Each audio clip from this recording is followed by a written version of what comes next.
บรรยากาศยามแลงเขตเมืองไซเซ็นทาแขวงอัตตปือหมู่บ้านปู่วายพี่น้องเอ้ยบ้านปู่วายเป็นอีกหมู่บ้านหนึ่งที่มีชนเผ่าเปล่ากับชนเผ่าละแวที่อาศัยอยู่พี่น้องก็อาชีพหลักต้นตอของเขาเจ้าก็มีการเฮ็ดไร่เขาเฮ็ดนาแล้วก็เฮ็ดสวน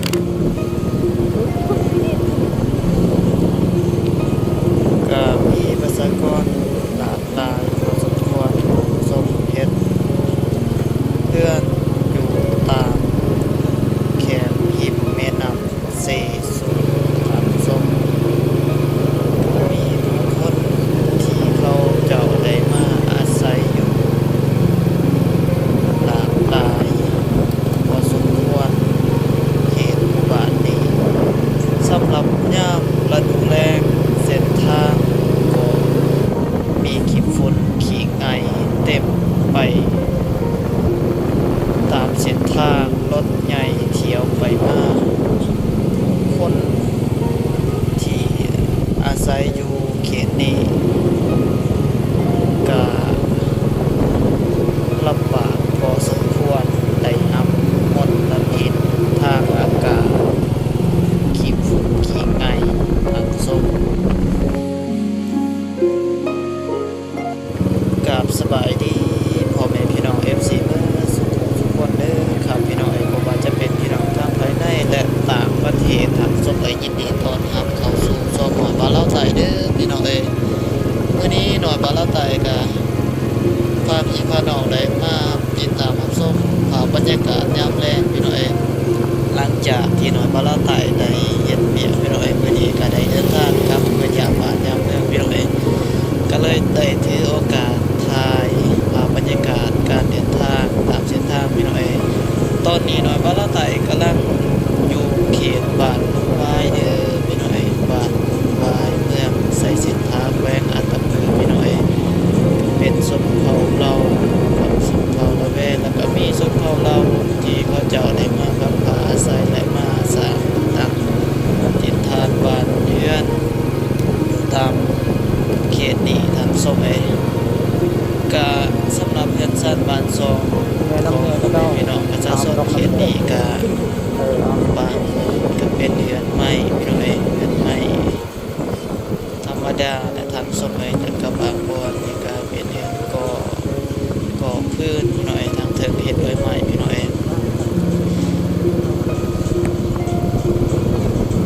พี่น้องเพิ่นทางนี้ส่วนหลายเขาเจ้ากันนับถือผีทางสมัยนับถือผียังมีอีกของประเพณี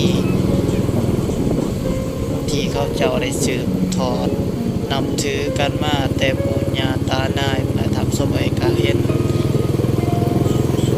เขาเจ้าก็มีอันนั้นพี่น้อยมีโบสถ์ปักหลักแบบว่า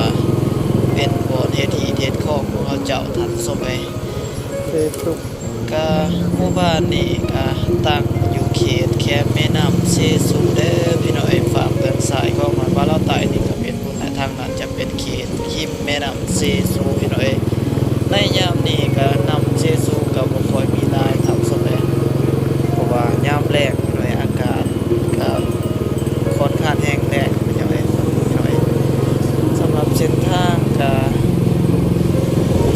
บางบอนกับปูดินแดงปูดินธรรมดาพี่น้อยแต่ว่าตอนเขต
บ่งหินแบ่งคลองไว้หน่อยมันสวงมันเศร้าหน่อย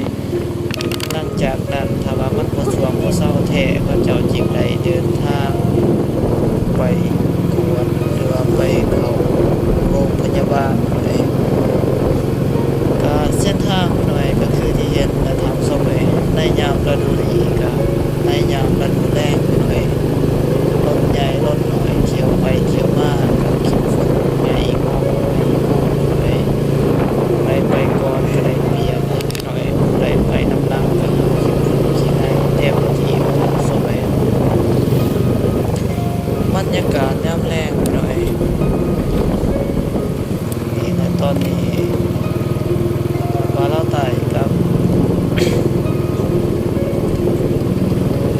น้องเพิ่นก็ยังอยู่เขตบ้านใหญ่อยู่ดมเลยเขตบ้านใหญ่อยู่ดมก็น่าจะเป็นบ้านที่ใหญ่บ้านที่เจริญพอสมควรตามสมัยก็บ้านใหญ่อยู่ดมก็เป็นบ้านอีกบ้านหนึ่งหน่อยที่เรียบตามเขตมีน้ำสีสูบเช่นเดียวกันในส่วนน้อยก็เดือนสร้างบ้านสู่ครอบครัวพี่น้องประชาชนเขตนี้หน่อยเขาจะไปเดือนตามเขตภาคแม่น้ำสีสูบตามสมัยก็น่าจะแม่นเพื่อความสะดวกสบายในการหาอยู่หากินในการเอาน้ำเอาในมาใส่ซอยในโรงเรือนตามสมัยว่าจะเป็นการอาบน้ำทำในต่างๆตามสมัย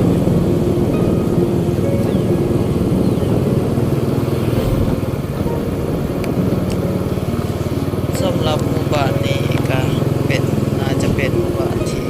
เก่าแก่พอสมควรเล็กไปหน่อยก็ตามที่เบิ่งมีเส้นทางนี่แหละหน่อยเราสังเกตแรกๆกันหน่อยเบิ่งเส้นทางจนมีการมีผู้ยามกันอย่างน้อยเดียวในเส้นทางผู้ยามเส้นทางมาจากเดี๋ยวนี้เดินทางรถไปมารถใหญ่รถน้อยขี่ไปขับไปมันกระบนขี่ไวกับบ่ได้เด้พี่น้อยเพราะว่ามันเป็นโอดเป็นคุมนะพี่น้อยขี่ไวก็ต้องลงคุมรถใหญ่รถน้อยก็ไปไวก็บ่ได้สวยบ้านนี้ก็เป็นบ้านที่เจริญพอสมควรนะพี่น้อยน่าจะเป็นบ้านที่ใหญ่พอสมควรทำสมัยบ้านนี้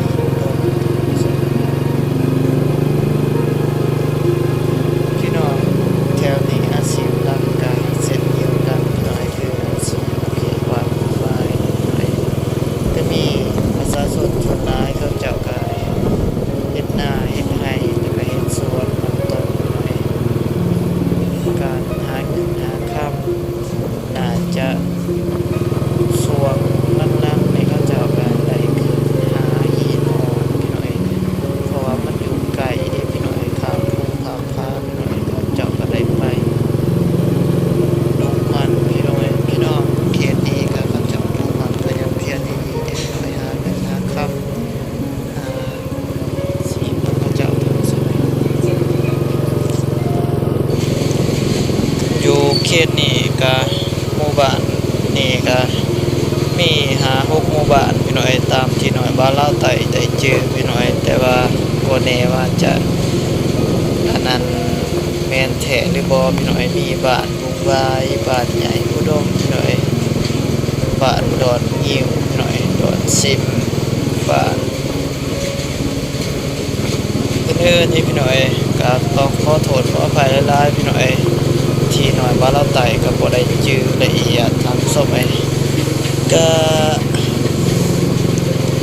สำหรับหมู่บ้านต่างๆนี่ก็ส่วนหลายจะเป็น2ชนเผ่าและถามสมัยนี้ชนเผ่าละแวกับชนเผ่า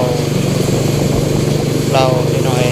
ก็เขาเจ้าก็ได้ใช้ภาษาบางเว้าคล้ายๆกันพี่น้อยเส้นทางป๊าดพี่น้อยพี่เล็กพี่โลพี่น้อง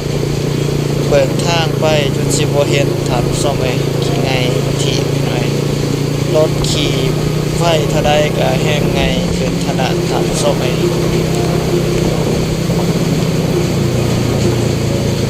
ถ้า ผ่านใดที่จะเดินทางผ่านเส้นทางเส้นนี้พี่น้อยบ่ต้องแต่งโตวบ่ต้องแต่งตัวงามแต่ว่าแต่งตัวรอพี่น้อยแนวใดก็ได้อาบขี้ฝุ่นขี้ไงคือเก่านะครับสมัยก็คือน้อยบ้านละไตนี่ก็บ่ต้องอาบเลยพี่น้อยมีแต่ถามเมื่อหอดเถื่อนหรือว่าหอดบาดจริงอาบน้ำบาดเดียวหน่อยเปิดคนหน่อยนี่ก็น่าจะแม่นรถเขาเจ้าที่หน่อย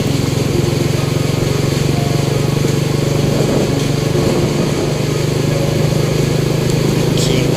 ที่บ้านหน่อยเที่ยวนี้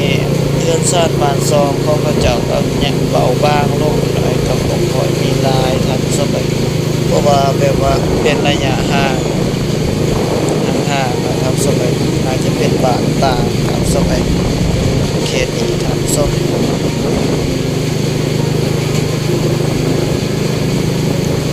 เดินทางจนสิบโมเห็นพี่น้อยความลำบากทั้งสองเพื่อนทราบกับพี่น้องเพื่อนทางนี้กับประมาณนี้ครับสมัยก็ยังมีบางครอบบางครัวยังทุกอย่างครับคือเช่นกันหน่อยที่กำลังเฮ็ดกำลังสร้างเช่นเดียวกันทำส้ม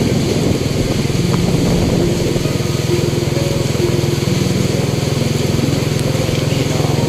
ได้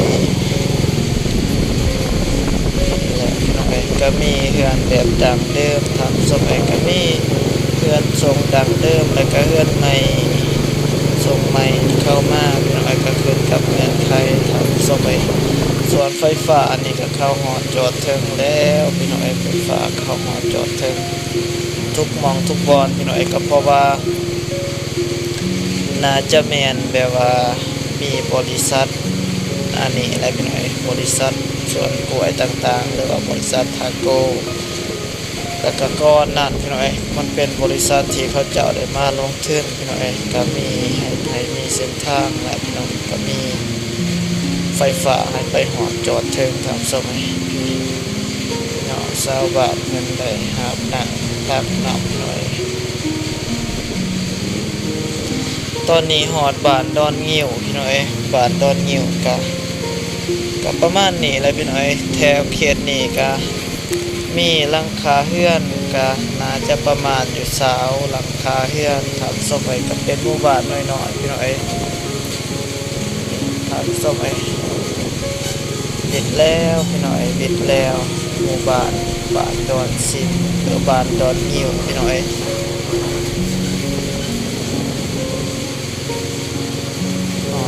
หัวหอยเขาแม่พี่น้อย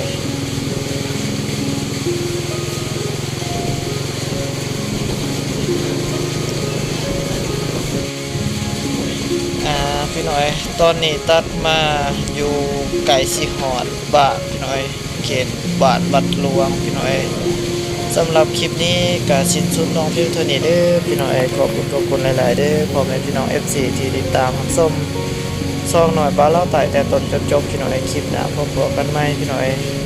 ขอให้สายพรจงมีสุขภาพเข้มแข็งแรงเด้อครับพี่น้อยคลิปนี้สบายดีพี่น้อง